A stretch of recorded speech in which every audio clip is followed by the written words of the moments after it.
Hello everyone and welcome to Flyhead tutorials. Guys, आज हम discuss करेंगे डिजिटल इलेक्ट्रॉनिक्स में लेक्चर नंबर 59 और इसमें हम बात करेंगे सीरियल इन सीरियल आउट या फिर सीसो शिफ्ट रजिस्टर्स के बारे में। इस लेक्चर को देखने से पहले अगर अभी तक आपने इसका प्रीवियस लेक्चर नहीं देखा है तो पहले आई बटन पर क्लिक करके उसको देख लीजिए। उसी के साथ साथ जो डिफरेंट सब्जेक्ट्स पर हमारे लेक्चर्स हैं उनको आप चैनल प्लेलिस्ट में जाकर भी देख सकते हैं। तो चलिए स्टार्ट करते हैं। सबसे पहले अगर आप न्यू है और चैनल को अब तक सब्सक्राइब नहीं किया है तो सब्सक्राइब भी कर लीजिए और उसके साथ में जो नोटिफिकेशन बेल है उसको प्रेस कर दीजिए ताकि न्यू लेक्चर अपलोड होने पर नोटिफिकेशन आपको मिल जाए। और जो चैनल है हमारा नॉन-टेक सब्जेक्ट से रिलेटेड फ्लाई हाई क्लासेस के नाम से, उसको भी सब्सक्राइब कर सकते हैं। लिंक मैंने डिस्क्रिप्शन में दिया हुआ है।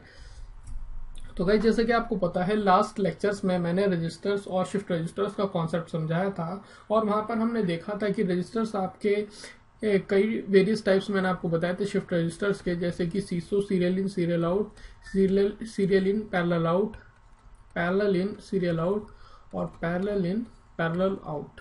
ठीक है, तो इन्हीं के बारे में हम आगे के लेक्चर्स में देखेंगे। यहाँ पर हम डिस्कस करने वाले हैं सीसो, सीरियल इन सीरियल आउट। तो इसमें हम 4 बिट की बात कर रहे हैं तो 4 फ्लिप फ्लॉप्स हमने यूज किए हैं। चारों ही डी फ्लिप फ्लॉप हैं। डी फ्लिप फ्लॉप की प्रॉपर्टीज मैंने आपको ऑलरेडी बता चुका हूँ। उसी के साथ साथ इनकी हमने कास्केडिंग की है।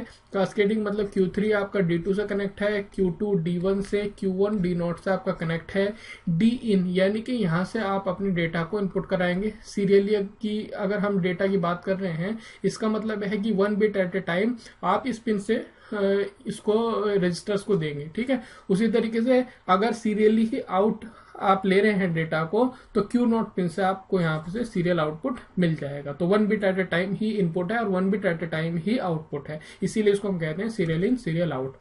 क्लॉक जो है वो साइमल्टेनियसली प्रोवाइड कराई है हमने चारों ही फ्लिप फ्लॉप्स को। इतना इसका मतलब ये है कि ये सिंक्रोनस है और बबल से आप पहचान गए होंगे कि ये नेगेटिव एज ट्रिगर्ड है। अब सपोज कीजिए मैं 1111 ये जो 4 बिट डेटा है ये इस शिफ्ट रजिस्टर्स को मैं लोड कराना चाहता हूं, तो यहाँ पर हम LSB या MSB दोनों में से किसी से भी स्टार्ट कर सकते हैं। जो आपकी लेफ्ट मोस्ट बिट है ये आपकी है MSB। ठीक है, उसी के साथ साथ जो आपकी ये राइट मोस्ट बिट है ये है आपकी LSB। तो LSB से अगर हम स्टार्ट करेंगे तो इससे पहले आप ध्यान ये रखें, सबसे पहले इनिशियली हम क्या करते हैं, सभी फ्लिप फ्लॉप को क्लियर करा देते हैं। क्लियर कराने का मतलब क्या है कि Q3, Q2, Q1 और Q0 इन सभी की वैल्यू आपकी 0 हो जाएगी। अब हम LSB से स्टार्ट करेंगे, यानी कि 1 बिट एट ए टाइम जब देंगे तो LSB से देना स्टार्ट करेंगे। तो जो D इन है यहाँ पर हम 1 प्रोवाइड कराएंगे और फिर उसके बाद हम क्लॉक पल्स प्रोवाइड कराएंगे। तो फर्स्ट क्लॉक पल्स में आपको जो Q3, Q2, Q1 और Q0 के कंटेंट क्या मिलेंगे उन्हीं पर आपको ध्यान रखना है। तो जैसे कि मैंने आपको बताया था, डी फ्लिप फ्लॉप केस में अगर आपको इनपुट पता लग जाए तो आउटपुट आप आसानी से निकाल सकते हैं। यानी कि अगर 0 आपने स्टोर कराने के लिए 0 इनपुट पर प्रोवाइड कराई है तो आउटपुट पर ही आपको 0 मिलेगी। अगर डी फ्लिप फ्लॉप के इनपुट पर आपने 1 प्रोवाइड कराया है तो आउटपुट पर भी आपको 1 मिलेगा। ये सिंपल कॉन्सेप्ट था। तो यहां पर आप देखेंगे हमने D3 पर आपके 1 प्रोवाइड कराया है। अब Q3 आपका D2 से कनेक्ट है, यानी कि D2 इस केस में 0 है तो Q2 भी आपकी यहाँ पर 0 होगी। उसी तरीके से आपका Q1 जो है वो D0 से कनेक्ट है तो D0 भी आपका 0 है तो Q0 भी इस केस में 0 हो जाएगा। तो फर्स्ट क्लॉक पल्स के बाद में आपका क्या होगा, इनिशियली तो मैंने आपको बताया है कि सभी 0 होंगे। फर्स्ट क्लॉक पल्स के बाद आपका क्या होगा कि D3 आपका 1 है तो यहाँ पर आउटपुट पर आपको 1 मिल जाएगा और बाकी सब आपको क्या मिल जाएगा, 1 0 0 और फिर से 0।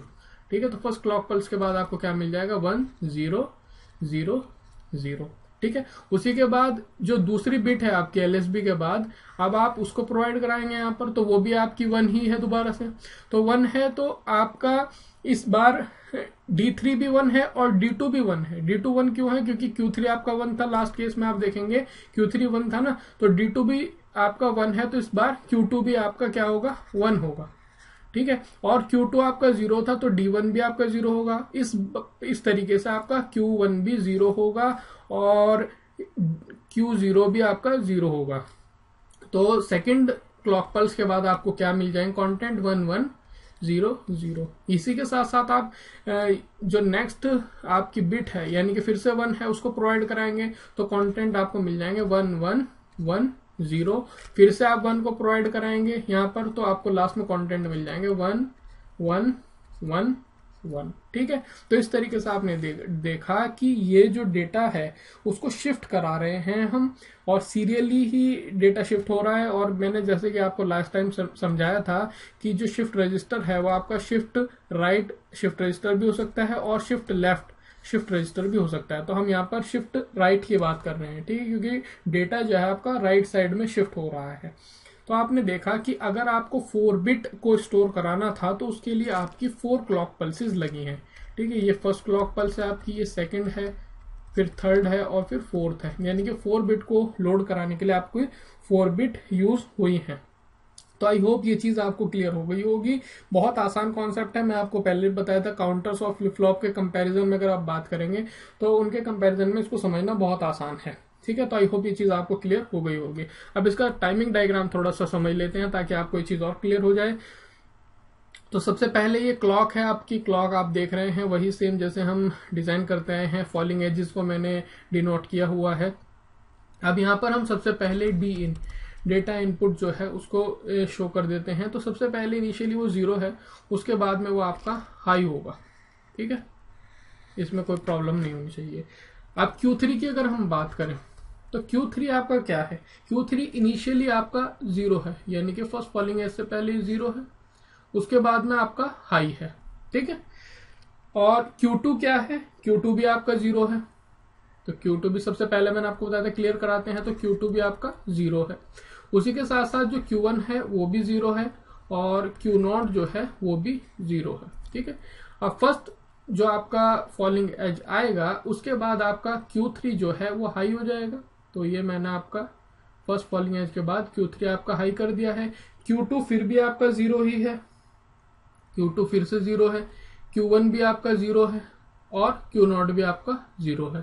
ठीक है, सेकेंड फॉलिंग एज का।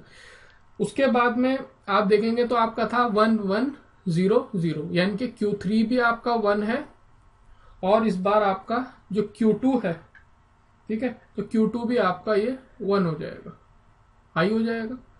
और Q1 जो है आपका फिर से लो है और Q0 भी आपका फिर से लो है। उसके बाद आपका क्या था, Q3 Q2 और Q1 वो सभी हाई हैं और Q0 जो है वो आपका 0 हो जाएगा। तो इस बार आपका Q3 भी हाई है, Q2 भी हाई है, Q1 इस बार आपका हाई हो जाएगा और Q0 फिर से आपका लो ही है। और फोर्थ क्लॉक पल्स के बाद आपका क्या होगा, Q3 Q2 Q1 और Q0 सभी हाई हो जाएंगे, यानी कि इस बार Q1 भी आपका हाई हो जाएगा, Q1 Q2 और Q3 ये सभी आपके हाई ही हैं। ठीक है, तो आई होप ये चीज आपको समझ में आ गई होगी। तो इसमें कोई इतना बड़ा मुश्किल कॉन्सेप्ट नहीं है जो आपको समझ में ना आए है।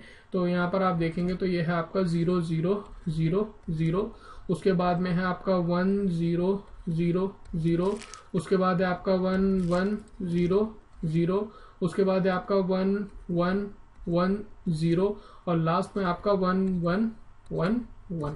ठीक है, तो आई होप ये चीज आपको समझ में आ गई होगी। यहाँ तक आपका यानी कि 0 0 0 0 ये स्टोर हो जाएगा। उसके बाद आपका इस फॉलिंग एज पर क्या होगा, 1 0 0 0 ये स्टोर होगा। उसके बाद में आपका 1 1 0 0, उसके बाद में 1 1 1 0, उसके लास्ट में आपका 4 टाइम्स 1, ये आपका इस तरीके से डेटा स्टोर हो जाएगा। तो आई होप ये चीज आपको क्लियर हो गई होगी। मार्केट से अगर आप परचेज करने जाएंगे तो 7491 ये जो आईसी है इसे हम कहते हैं ये आपका सीसो शिफ्ट रजिस्टर है। ठीक है, तो इसको आपको ध्यान में रखना है। कई बार किसी एग्जाम में पूछ लिया जाता है कि 7491 क्या है, तो आपको ध्यान रखना है कि ये सीसो शिफ्ट रजिस्टर है।